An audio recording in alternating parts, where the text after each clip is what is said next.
Okay, this is the last question in this chapter. Okay, a hollow shaft of length. So length of the shaft L is equal to 1 meter, nothing but 1000 mm, is to transmit a power of 30 kilowatts. P is equal to 30 kilowatts, nothing but 30 into 10 power 3 watts. That is Newton meter per second. And RPM, N is equal to 700 RPM. Okay, the maximum permissible angle of twist. So this is the permissible angle of twist. That is allowable twisting angle or permissible angle. That is theta allowable is 1 degree. So we have to convert this into radians. That is 1 into pi by 180. So pi by 180 radians.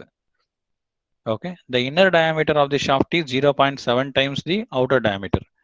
That is di is equal to 0.7 times of d naught. The modulus of rigidity, that is nothing but G. G is equal to 80 gigapascal. So 80 gigapascal, in order to convert GPa to MPa, just we need to multiply with 10 power 3. That's all. That will become to MPa. So that is nothing but 8 into 10 power 3 Newton for mm square.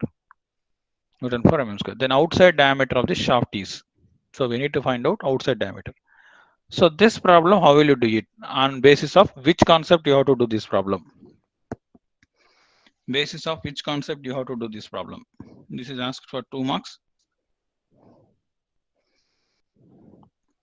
And which concept you have to do? Design of shaft based on. So which concept? That is the design of based on Torsional rigidity. torsional rigidity. Very good. That's all. So this is the design of shaft based on torsional rigidity.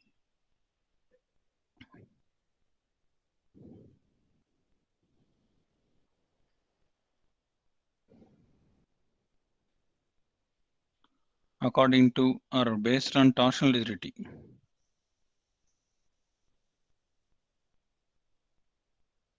Based on torsional rigidity.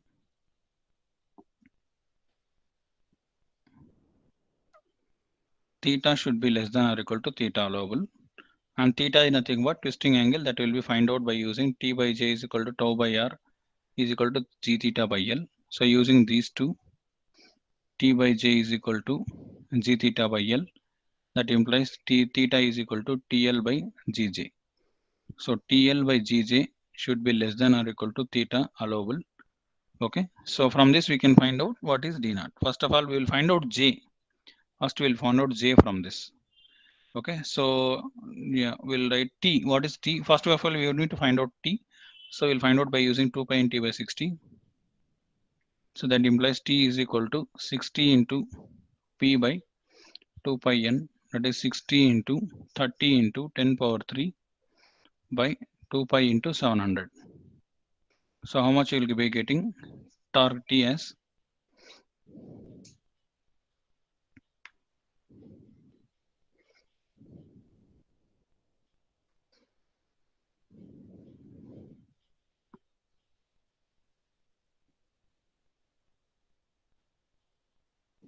Sure, is it 409.25?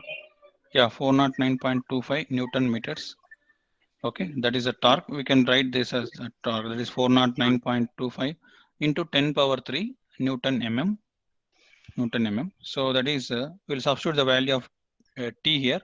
That is T 409.25 into 10 power 3 into L as 1000, but and G as 80 into 10 power 3, and J first we will find out J, and the twisting angle is pi by 180. So J will be greater than or equal to 409.25 into 10 power 3 into 1000 into 180 by 80 into 10 power 3 into pi. So what we will be getting the J value as, so J value will be getting,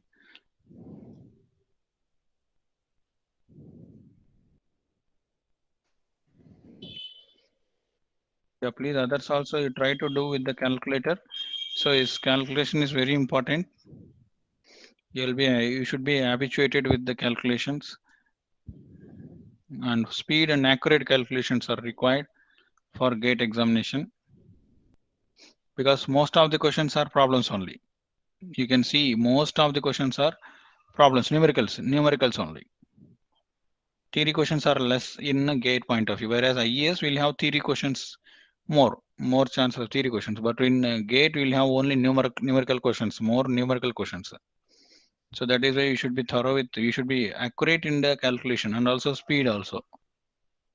So So 2.93 into 10 to the power 5. yeah, 2.93 into 10 power 5. Okay, and J, what is the value of J? What is the formula for J? Pi into d naught power 4 minus d power 4 by 32 is equal to, let us keep it as is equal to, so 2.93 into 10 power 5, that implies, and we will take it as so they have given di value, so we can take it as d naught power 4 as common, then we can be inside, it will be 1 minus 0.7 power 4 by 32 is equal to 2 into, sorry, 2.9, 2.93 into 10 power 5, and d naught power 4 will be equal to 32 into 2.93 into 10 power 5 by pi into 1 minus 0.7 power 4. Okay, so this is the value of d naught power 4. Yeah, and d will be equal to fourth root of whatever the value will be getting. So what is the value of d naught? Directly we can say the answer of d naught.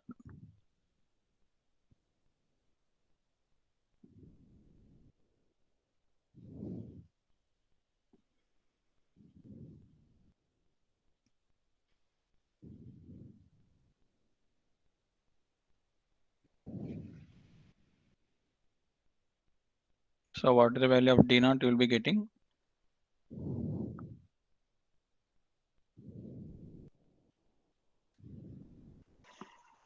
So is it Please speak. 44.55? Yes, yes, correct. 44.5. Yes, yes, that's all. Okay, so this is a question based on torsional rigidity asked for 2 marks in GATE 2014. Okay, now we'll stop here. That is the design of shafts is completed. Now we'll move on to the next chapter. Okay, we'll move on to the next chapter.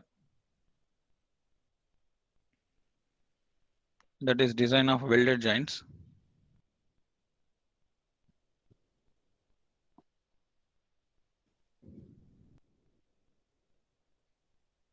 Just wait a minute. I'll just have to open the corresponding PPT.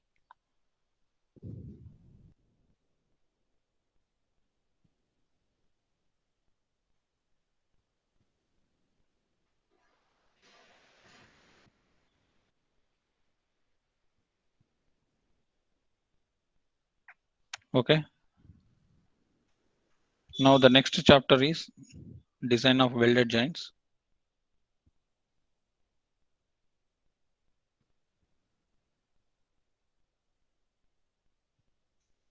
Okay. So what is a welded joint? Welded joint is a permanent joint.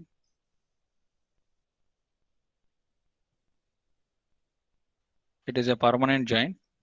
Nothing but, what is a permanent joint? We cannot dismantle the joint. Sir, not able to see the screen, sir. The Oh, screen okay. is 1 not minute. getting shut. Oh, okay. 1 minute. 1 minute.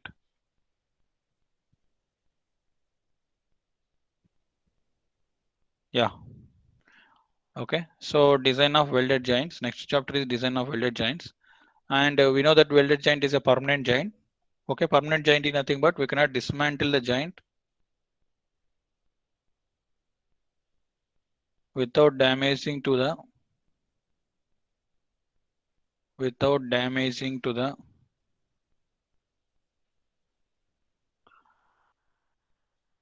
parent materials or to the joint. So we cannot dismantle it without any damage. So once you have welded two components, so parent materials are parent components. Two components, if you have welded it, if you want to dismantle it, we cannot dismantle it without breakage. So weld will go off, and there may be damage to the your components also. Sometimes there may be damage to the components also. That is why that kind of joint is a permanent joint, whereas a bolted joint is a temporary joint. Bolted joint is a temporary joint where you can easily dismantle it and assemble it without damaging to the your joint and also to the parent components. No damage to the components as well as to the joint also. Okay, now what are the advantages of welded joints?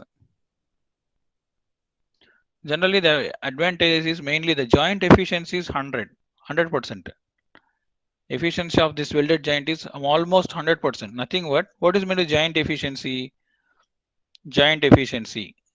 So first of all, why we will go for joint if the component is not available? Okay, that length of the component is may not be available. Okay, or there may be full requirement of joint over there. Okay, definitely that much diameter or length. Okay, so if there we have to do some, definitely you have to do some joint. There is a purpose that definitely you have to do joint. For example, I have done a welded joint to this two components. Okay, and to this welded joint, okay, this is the welded joint. This is the welded joint. Okay, for example, if the length of the component is available, then I don't have to do any welding. Okay, so this is the length of, sorry, strength of your parent material or your original solid, and this is the strength of your joint. Means that you have done some joint over there, or riveted joint or bolted joint or welded joint. To that joint, how much force you can apply safely, how much force you can apply safely without failure is the strength of the joint. So for example, this is 90 kilonewtons, and without joint you don't need generally joint. Means the continuous length of the material is available. For example, continuous length of the material is available means we don't have to do the joint. Means that is we have original solid. For that, how much you can apply? 100 kilonewtons. Okay, because of joint we can only apply 90 kilonewtons. Original solid we can apply 100 kilonewtons. Okay, for some requirement we need to do the joint. Because of joint, the strength of that the total joint is may not be equal to your strength of original material, may not be equal. But in the case of welded joint, it is almost like 100%, like 99 kilonewtons only. 99 kilonewtons, it is almost equal to your strength of the original plate. Strength of the original plates means without doing any joint. Without doing any joint, what was the strength? Same strength would be obtained even though if you do welding also. That is the way it is. Joint efficiency is 100%. The ratio of your strength of your joint by original solid into 100, that will gives the joint efficiency. That will gives the joint efficiency. Okay, and 100% leak proof joints can be obtained. Leak proof means, for example, if you do welding in a boiler, so the whatever the steam inside the boiler should not come outside. Okay, that kind of joint can be obtained with the help of welded joint, and the cost is also less compared to other joints. Okay, and time taken is also less in the welded joint compared to other joints, and also weight of the joint is also less. Weight of the joint means previously one and two components are there. I've joined with the help of some weld, so weld weight is added. Instead of weld, I can use rivets, I can use bolts. Okay, compared to those things, the welded joint weight is somewhat high, less. Weight of the joint is somewhat less compared to other joints. Weight of the joint is somewhat less compared to riveted joints and bolted joints and so on. Okay, time taken is also less and cost is also less. And what are the main disadvantages? What are the disadvantages we have? That is, one thing is your grain structure will get affected. Definitely you are heating it, so you are heating it. That is where the component 1 and component 2 may, their grain structure may get affected. Grain structure may get affected, and there may be chances of residual stresses induced. Residual stresses will induce will induce due to welding. Due to welding, there may be chances of residual stresses. Okay, that may be useful, like in fatigue loading. If it is in a compressive in nature, that may be useful, but always that are not useful. Only fatigue loading, that also should be in compressive in nature, that are useful. Okay, in other cases they may not be useful, so it unnecessarily induces some residual stresses. Residual stresses. Okay, and there may be chances of distortion of the components. Distortion of components means component 1 and component 2 may bend because of heating. Maybe they will bend like this, something like that. There may be chances of bending also, that is change in distortion. Okay, component 1 and component 2, they may get bend. Okay, so that means chance there is that chance also is there. That chance is also there in welded joints. Okay, and also we need skilled labor. Definitely we cannot do all people cannot do the welding, so we need some skilled labor to do these welded joints. These are the some of the disadvantages I can say. One is grain structure will get affected because you are heating it, so you are doing some heat treatment over there, so definitely their structure may get changed. Okay, and some residual stresses will always be induced because of welding. Okay, and there may chances of distortion of the components, and also there may be, and we also require skilled labor to do welded joint. So these are the some of the disadvantages in welded joints.